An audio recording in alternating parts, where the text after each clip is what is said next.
If Reggie had some quick slide, please, to Okay. There's a slide ready in the back. We're discussing the future of African markets, and before we can discuss the future, I would like to get a baseline of what the present is. So, as soon as the slide is ready, let's go quicker.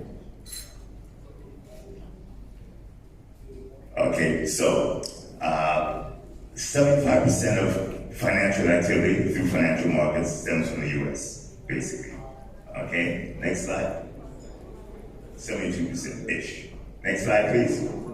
So, this is global assets under management for alternative investments, basically hedge funds.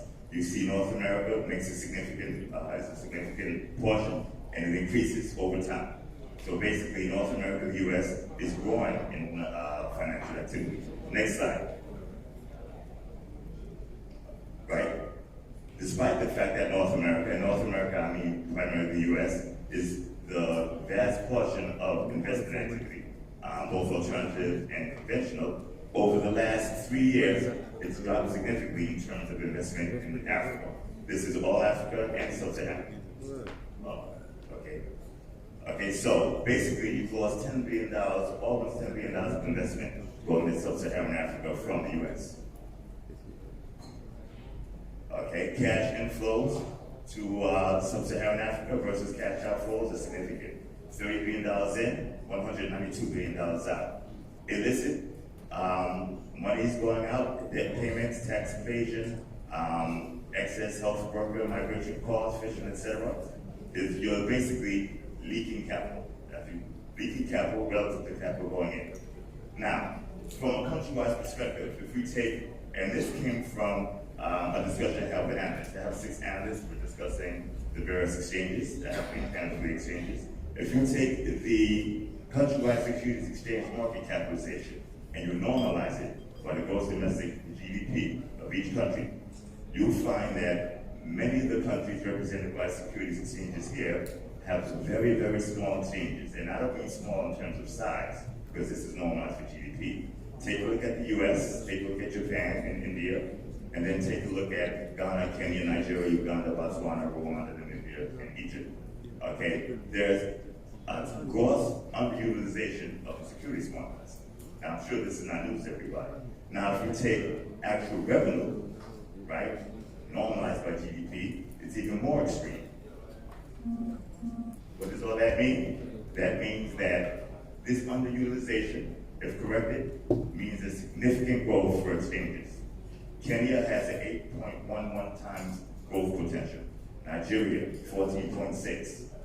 Uganda, 24.3. And this has nothing to do with the size of the country, the size of the economy, or the size of the exchange. This measures underutilization as compared to the UK, US, Japan, etc. That's it. Thank you very much, Reggie. I think that actually sets a little bit of the tone with some understanding of where we are. But what I'd like to say is that it's pretty clear that, I think it's no news to anybody, is that the market capitalization of capital markets across the African continent is a relatively small proportion to GDP.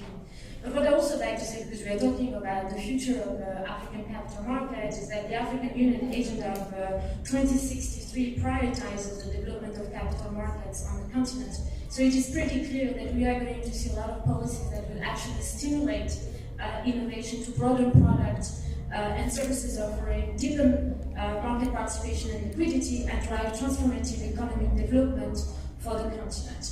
Now, the title is pretty broad, so I want to sort of bring a bit of a scope to it. What we are going to be discussing today is the future of capital markets from a technology standpoint.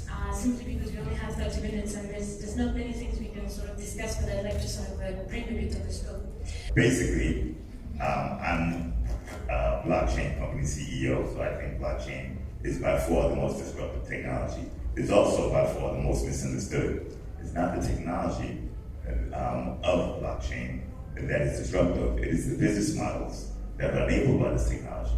No technology in the history of mankind has ever put a company out of business or has ever made anybody wealthy or made a country successful. What happens is the technology enables a new business model, and that new business model compresses the profit margins of the legacy And that's why you no longer use typewriters. That's why you no longer look at the classified ads in the print paper. That's why you no longer use VCRs. It was never technology, it was always a new business model. Netflix created a new business model, pushed out Blockbuster, et cetera, et cetera. Okay, blockchain enables peer-to-peer financial transactions, or any transaction of value. That means, theoretically, exchanges are no longer necessary. Pause 3 seconds. That means exchanges are no longer necessary. That should get everybody's attention here. So I don't think it does. Bear with me. Now, the internet meant that telephone companies were theoretically no longer necessary. It also meant that investment banks theoretically were no longer necessary. It wasn't the technology, it was a business model. When the business model morphs, it compresses margins. Those who aren't paying attention are no longer here. Okay, like BlackBerry or Nokia and cell phones. Those who are paying attention, morph their business models. They actually gain, or at least survive. So, if you take a look at this last slide, which is mismarked, but it shows the potential growth of several exchanges. Okay, the reason why there's so much growth, and the reason why when normalized for GDP, these exchanges are still underutilized. And I mean, many of the exchanges represented here. Sorry, to answer your question, sorry, it's going to be a very basic question. So you're highlighting the growth based on using what? Using revenues and, how do I go back? Using revenues normalized by GDP, and using market capitalization normalized by GDP. Comparing Kenya or Rwanda to Japan or United States is a mismatch. Once you normalize by GDP, the comparison is much more utilitarian. Okay, we found this by mistake because we are looking to partner with several exchanges, and we're looking at the net income, the common and revenue. And I have 6 analysts that work full-time on this for me. I was shocked to see what the revenue number was. I thought it was an error. I had to go back. It came back 3 times with the same number. And I took a look at the GDP of this country, and I took a look at the revenue of the exchange, and I said, that's impossible. And then we went through all the other exchanges, the same similar story. So if you have a company, if you have a country with a GDP of 800 million, it's 800 million or $600 billion, and you have net income of $5 to $10 million, there's something wrong. If you take a look at the bonus of the CEO of NASDAQ or New York Stock Exchange, his bonus is similar to the net income of an $800 or $600 billion GDP country's exchange. Okay, I don't think African CEOs are getting paid that much. Excuse me? I don't think we have this sort of issues in Africa. Would you think, how does that translate into? Okay, so bear with me. The issue has nothing to do with the bonus. I'm comparing the mismatch of the size of the exchanges in Africa versus the size of exchanges almost everywhere else, not just the US, but in Asia, China, Japan, India, etc. Now, here's the reason. That's a problem, this mismatch. The reason is Africa is primarily a commodity-driven continent. Okay, once it comes to financial assets, you have exchanges, you're trading stocks, you're trading fixed income, but most of the economic activity is born from commodities. Right? This commodity-driven economic value leaves the African continent consistently, and the African continent doesn't get the benefit from it. Okay, now as you have a growing working class, and a growing middle class, and a growing upper middle class, and you have a very wealthy oligarchy, you still should have a rapidly growing financial services sector. But take a look at the numbers. Just take a look at the graph. It's not there. This is where blockchain technology comes in. Okay, if applied correctly. Don't think of it in terms of technology, think of it in terms of business model transformation. Okay, my job here, every time I come to Africa, is to show the exchanges and the big investors how to make money, or how to make more money. It's to close that gap. One way to do it is to absorb capital from outside of Africa into Africa, and to put a gate to prevent capital or commodity value, which is primarily what's escaping, from leaving Africa. One way to do it is to utilize your exchanges to put listings on and get capital coming in. I had a meeting with an unnamed hedge fund about a week ago, roughly $9 billion assets under management. a medium-sized fund in New York. Okay, they were very reticent to invest in sub-Saharan Africa. They were concerned about having a level 3 asset. Level 3 asset in American economy means an asset that's very hard to price. So I made a deal with them. I said, I will take assets, a real estate venture in Western Africa, a gold fund that we're building and listing directly on exchanges, and a couple of other projects. We're listing them directly on exchanges, and they can invest directly into these ventures, and they can just type in the ticker on Bloomberg and get a price. That means you go from level 3, which is hard to price, and hedge funds will discount to level 1. Right? Now they're looking into it. If that hedge fund decides to put 50 basis points of its portfolio in this exchange, that means that it maybe quadruples that exchange's value. That's one medium-sized hedge fund. There's about 3,000 hedge funds just in the States. So do you see the opportunity? So by using the blockchain technology, right, you create a business model where you go through illiquid assets. And Africa is rife with illiquid assets. Gold, palladium, oil for lesser point, private equity, where you have a lot of companies looking to raise capital, and you have a lot of growth boards and alternative asset boards with 0, 1, 2, 3, 9 companies listed. We tokenize these assets by creating little digital tokens, like little bitcoins backed by the assets. We list them on exchanges, and then we keep the balance of them in the wallet, and then we get capital to come in with expert research reports, and they put money into Africa. They can do this en masse. We have, on an unnamed exchange, we're one of the largest exchanges on the continent. My company is taking its own capital, putting a gold company on, and we're tokenizing gold. Abu, can you come in for a minute, please? Abu is my associate, he's on the continent. Gold is a perfect example of a commodity that's very difficult to trade. It's heavy. This is 1 kilogram here, about $41,000 US. Please be trading. Okay, I want everybody to see it. Just show everybody around the kilogram. Okay, very difficult to trade, very difficult to understand because it decays in value. Okay, there is a gold ETF trading right now. It trades roughly 92 times per day, 32 times per day. Okay. Okay, I just want, in comparison, so the blockchain-based vehicle that we created trades about twice the volume of gold and it's in beta. It trades off of cell phones, and it does it in seconds. You can yeah, sorry, Reggie, I want you to stop here, and then so you can come on. I want you to sort of see up to now if there's anybody that has a question for Reggie, based on what he just said, the value of blockchain in his case for specific commodities that are, I guess. The value of blockchain is the ultimate business model, yeah. And particularly in terms of Africa, create liquidity where liquidity doesn't exist. Where liquidity does not exist. I mean, anybody has any question here that, yes, we have one. Either to confirm or challenge what Reggie says, or just to have a different opinion. Yes.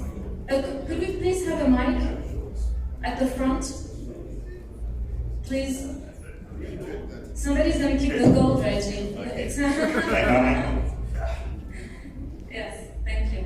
Yeah, Reggie, I know you are very passionate about Could you please just state your name, which company, and then of course the questions. My name is Ghana Stock Exchange. Yes. Reggie is very passionate about that, but you talked about inflow and outflow just a moment back.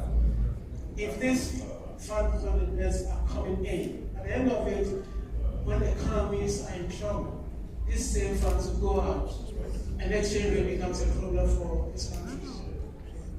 Okay. I understand the concern, but I try to look at it from a relative perspective. So, before they put an extra $400 million into Ghana, okay, how much foreign direct investment did you have from the hedge fund industry before that $400 million that they bought and purchased the gold? You know, the short answer is 0. So, when they put the capital in, that's all positive FDI. The difference between this solution and any others, that money comes in and it's handled by Ghanaians. Okay? The economic activity goes to Ghana. The traders handling it will be Ghanaians. Okay? The multiplier effect benefits Ghana. Right now, the economic benefits someone in NYMEX, or COMEX, or LSE, Chicago, New York, London. By taking the entire business model, remove it to Africa, and it benefits Africans. If you're concerned about the capital going out, you simply treat the capital well. There's a very simple rule: capital goes where it's treated best. So you would create a system where you could take a very liquid commodity such as gold, very difficult to store, and have it tradable exactly where it came from. Most of the gold comes from Africa. You have a very, very strong system. Okay? Now, again, you take technology, you forget it for technology's sake, and use it more for business model. Now that you have gold trading, peer-to-peer, through the blockchain, or through exchanges, and I'd love to name the exchange, but we don't let them announce it first. Now that you have the trading through exchanges, you've also solved another problem, and that problem is very, very weak, highly inflationary currency. The Naira, Rand, sometimes the shilling to a certain extent, and because we have a highly inflationary weak currency, banks never want to go out the yield curve. They're afraid, and for good reason. Who would lend 30 years to a currency that's devaluing against the dollar 20% a year? Okay, so you take this gold, which is very, very stable against all fiat currencies over time, and you use that to denominate loans. So now you have give 10, 20, 30-year mortgages denominated in gold. Now you can have a lending system where you can lend all the way out the yield curve. People can afford to take loans, and you now have a yield for gold. So normally, anybody who held gold has to pay for it. Insurance, storage, etc. Instead of paying for it, you get 2, 3, 4% yield. These solutions come from blockchain technology applied correctly. Don't think in terms of bits and bytes, think in terms of helping the country. Okay. Just to go to you, Reggie. Obviously, Jeff gave a great example on using technology to further engage, let's say, retail participants. How can you use technology to further enhance financial inclusion? Obviously, we're talking about blockchain. If you could just... One of the wonderful aspects of blockchain technology is the visibility. We built our product out on the Ethereum blockchain, and honestly, the particular blockchain is irrelevant. But in issue with Ethereum and Bitcoin, it's divisible 80 decimal units out. So to give you an example, comparison for those who aren't familiar with it, the dollar system is divisible up to 2 decimal units. You can have $5, you can have $5.50, which is $5.50, or $5.75, which is $5.75. With Ethereum, you can have $5, 0.0236789432567891011. It's too, you're losing everybody. Right, and that's the point. So think about if you had that kilogram of gold, it's about $41,000 US.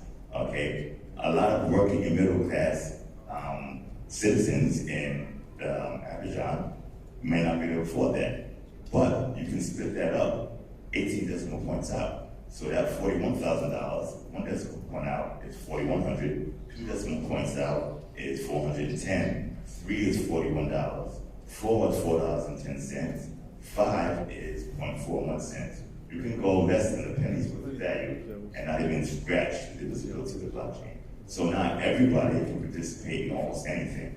That's a tokenization of gold. We can tokenize this hotel. Let's say this hotel. But how can they participate? Like if I'm a regular person on the street, how can I do that? So glad you asked that question. So 2 ways to do it.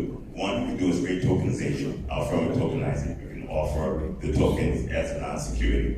Okay? Or we can tokenize it, securitize it, and we can move it through exchanges. So can I just ask you, sorry, does the audience understand the concept of tokenizing, or do we have to explain it?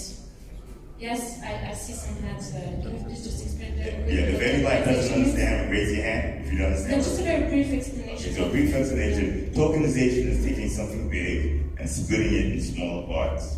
Once you split it into smaller parts, each part is called a token, and it's one equal part of many. And then it can be sent back and forth, bought, sold, borrowed, lent, etc. Okay, we can tokenize anything that has a data fee, or anything where you can agree upon the value of everybody who's going to use it. So this hotel, Sofitel, 5-star hotel, let's say it's worth $50 million. Okay? Normally you sell this hotel, a broker will come and looking for entities who can afford a $50 million purchase. We can tokenize this into 50 million tokens, and now it's 1 token per dollar. Okay, so now you can sell to anybody who can afford $1 versus one entity that can afford 50 million. Or you can break the tokens into small granular portions of decimals. You can sell it for 1 penny each. Now you've taken your addressable market, the people you can sell to, from maybe 1 or 2 entities to hundreds of thousands of entities, million, all around the world. So you see that in terms of the future of capital markets, you see the sort of tokenizations of assets as being the future. Tokenizations of assets is a subset of the future. You can tokenize everything of value. Right. If there's something you consider of value, you can split it up into usable parts and distribute it. So assets, real estate, private equity, public equity, privacy, data, intellectual property, everything. Okay, private equity is very, very valuable because once you tokenize something, you run it through the blockchain and or put it through an exchange, you've created a currency of it. Bitcoin is a digital currency. Tokenized gold is a gold-backed currency. Private equity is a private equity currency. Real estate is a real estate currency. So this is how, embracing this, you can take the potential of African exchanges and you can bring it up to where it should be. You can bring the equilibrium point, possibly go above. No, thank you. It's been very good, thank you, Reggie. Okay. Yes, question please, from the audience. Yes, Jeff.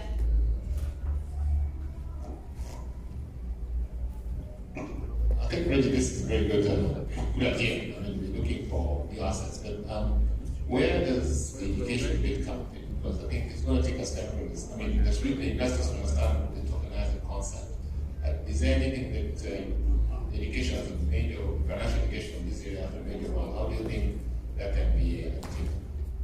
Well, the education, we can go through the whole technological sphere, but that's the hard way.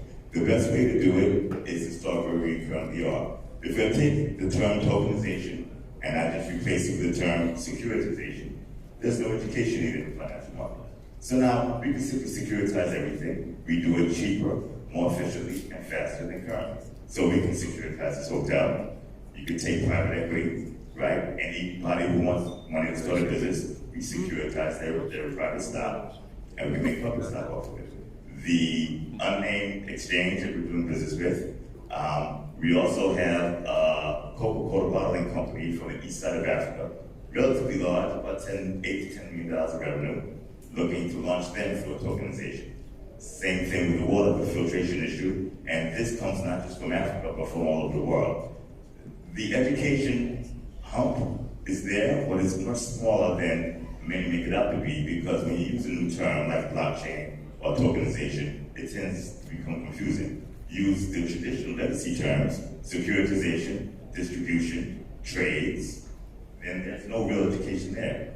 There's a big difference in terms of speed, particularly in terms of the cost to do it. But that, anybody who asks questions, simply explain it to them. So the use of drugging creates an unnecessary education barrier, right? So I like to back drugging up, and let's call it securitization. Thank you very much. I've just been told to close the session today, but first of all, I'd like to thank very much. J'ai une question. Oui, alors, moi je suis du Bénin, Madame Sama, je suis de la LGI du Bénin. Alors, quand on prend le titre de la session, quel est le futur des marchés de capitaux africains? Et là, je comprends de votre explication que le futur des marchés de capitaux africains dépend de la technologie et donc du blockchain. Et cette technologie adaptée, n'est-ce pas, aux réalités africaines et qui permettent en même temps une inclusion financière. Et je me demande, ce futur-là, vous l'envisagez quand? Étant donné que la technologie nous envahit déjà, vous l'envisagez quand? Okay, so I'm going to play the translator. I'm trying. Just that we've discussed a lot about obviously technology being sort of a fuel to the development of capital markets in Africa, but you said technology is already there, but when do you see this happening?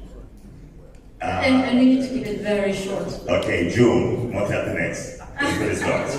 That's the first one. The second. June what, 2019, 2016? First of August will be the second. Yeah. Something that will be the third. 7 companies this year. It starts in about 45 days or so. Okay, thank you. I'll invite you to have questions with the panelists after this session, so feel free to do that, because I'm sorry I didn't have the question during the discussion.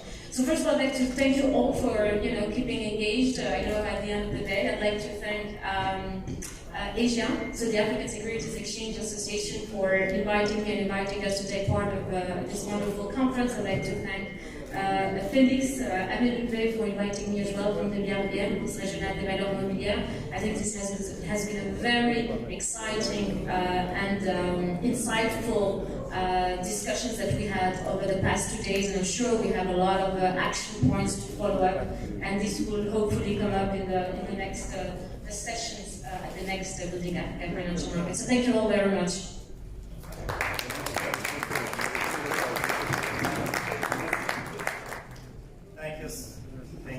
Thank you. So, you will not leave without your gifts, pictures.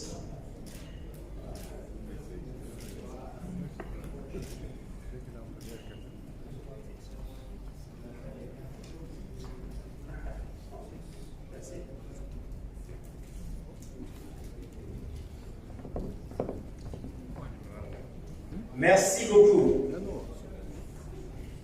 Now, ladies and gentlemen, we are wrapping up and closing this event, and I'd like to say thank you for all these participants, and remember that we still have some pictures to take.